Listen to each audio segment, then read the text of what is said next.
Dito po makikita ang laman ng database natin.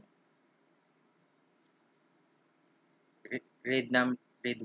Dito po makikita ang isang laman ng record. Kunwari, number 1. So, ayan po siya. Ngayon po, gagawa tayong panibagong record.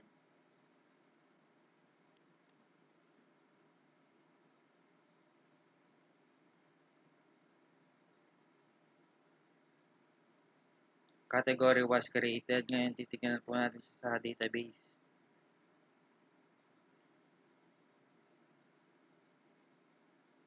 So, ayan po. Tapos, mag-a-update po tayo.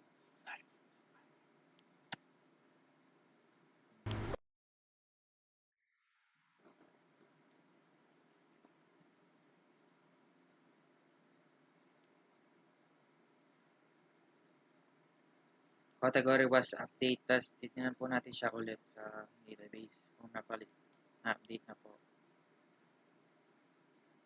So, ayun po, napalitan na po. Tapos, ngayon, magdi-delete.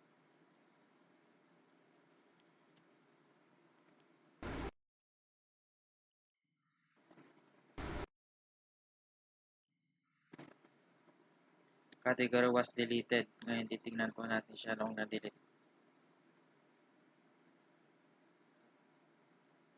So, ayun, na-delete na po siya.